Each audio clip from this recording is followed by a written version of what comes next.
Yeah, I'll react to that, sure. Okay, time for me to learn what's going on. Guys, warning, probably going to ask a lot of stupid questions, but, yeah, let's go. Putin is accusing the Wagner mercenary group of an armed rebellion, and he warns that those involved will be punished. The head of the Wagner group, Yevgeny Prigozhin, says his forces have taken control of, Russian military facilities in the region of Rostov-on-Don.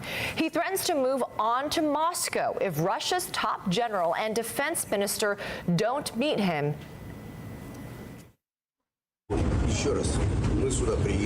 Again, we came here. We want to receive the Chief of General Staff and Shoigu. Until they aren't here. Until they aren't here, we will be located here, blockading the city of Rostov, and we'll go to Moscow.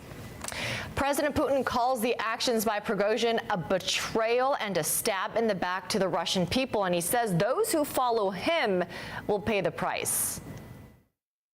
Before we get to Putin. So, are Russians about to fight Russians inside of Russia? Those who follow him will pay the price. All those who deliberately chose the path of treachery, who prepared an armed mutiny, who chose the path of blackmail and terrorist methods will face inevitable punishment and will answer both to the law and to our people. It's ironic. We're following all of the developments on what's happening in Russia with our reporters and analysts around the world this morning. So let's start there with the latest on what's happening in Russia right now. CNN Chief International Security Correspondent Nick Payton-Walsh is tracking the developments for us. What is happening right now? So he's the guy who was in that video, like looking super, next to deceased Russian soldiers, saying, their blood is still fresh and their blood is on the general's hands. They didn't have enough ammunition or whatnot. It's that guy, right? Wow. We've never seen anything like this in Putin's Russia before. Quite unprecedented territory, a direct threat to his grip on power for 23 years. Now, at this stage, we are checking to see if the Wagner forces you heard about that are in Rostov, seen on the streets there, casually relaxed around key buildings. Remember, this is a military hub for the Russian war in Ukraine and forces across that southern region, to see if these forces are indeed trying to move, as they say they are, in the direction of Moscow. There are suggestions from some of their supporters that they may have got into the city of Voronezh, kind of halfway on the highway up towards Moscow. That is not confirmed and indeed denied by Kremlin-backed officials in that area. But at the same time, too, the governor of Voronezh has said that combat measures by the Russian military have indeed begun. That would be a suggestion that the Russian military are indeed taking on Wagner. Now, it's unclear the size of the Wagner force that has moved, but this all began on Friday with an extraordinary series of statements by their leader Yevgeny Prigozhin, essentially taking issue with the entire cause of Russia's war in Ukraine. Guys, I'm so confused because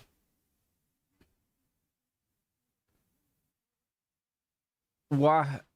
I'm assuming Putin is going to want him assassinated or something like that.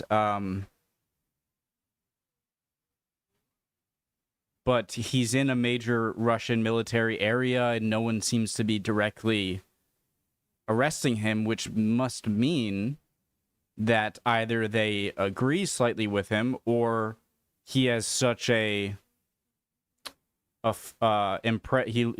left such a large impression on the Wagner forces that they think that if they killed him, then the Wagner forces would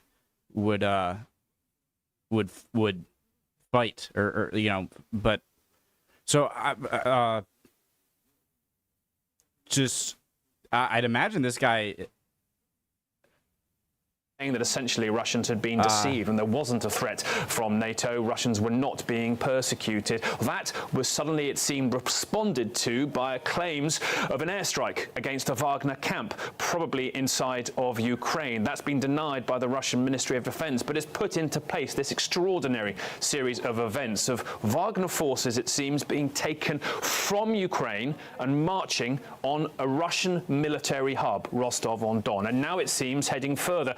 And the important thing to note here is, while perhaps Yevgeny Prigozhin may have begun all of this as a bid to take on the top brass of Russia's military, the defense minister Sergei Shoigu and Gerasimov, the chief of staff, now running that operation. It's now clearly him against Vladimir Putin. He's been utterly clear in his most recent statement that he thinks the president is mistaken to suggest this is a betrayal, and Putin was very clear that those who are now behind this insurrection have chosen the path of blackmail and terrorist methods and will face inevitable punishment. All right, so this isn't a reaction to this video, guys. So if I don't finish it, I don't finish it. And I know it can be annoying, especially on breaking news on, a subject like the war, when someone like me who has no idea what they're talking about can be annoying. So I want to make sure I'm not here to clarify anything. I am here to ask from you guys to help me understand, okay? So let me be clear there. I really don't know what I'm talking about here. I'm just trying to understand. This makes me think that Putin isn't... I always wondered, okay, if Putin wanted to press the nuclear weapons button, right, that it would have to go through a bunch of people before it can even be launched. But I thought to myself, okay, well, in this stage of the war, if I were Putin and I wanted to make sure my biggest threat for my survival, which is my ability to set off nuclear weapons, is secured, and so I would want to make sure if anyone disobeys my order to send a nuclear weapon, it is an absolute diehard supporter of me and will absolutely press it despite the consequences of nuclear war and your family, right? And so I'm assuming he's consolidated that. I would think that would be smart for him to do for his own survival. But this also makes him look even weaker. So now I believe that. Because I thought this guy would have been assassinated like that. So I wonder if Prigozhin, is that his name?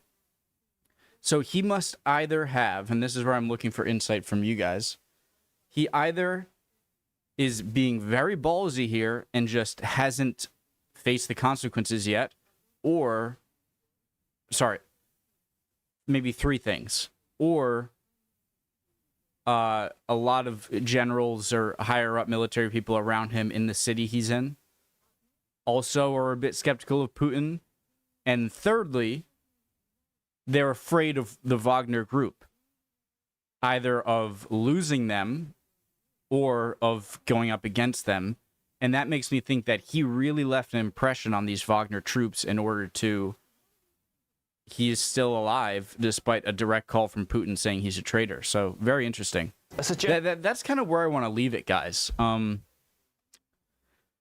Just because I don't want to get those really important questions lost in let's see what Putin he was says saying, here. we're going to put this down. The question is, can he? And how long does this go on for? Every hour essentially calls into question Putin's control of Russia, and more importantly, possibly too, for the world, quite how the war in Ukraine will play out in the hours ahead. Okay, guys, those are my big questions. If any of you guys could answer or just talk about what's happening in general, I'd love to hear it. And yeah, I like learning about more, current event sort of stuff, and I enjoy watching this stuff and hearing you guys talk about it and helping me out. So I'd appreciate any comments. And yeah, I'll see you guys next time. Bye, guys. A quick question just before we go.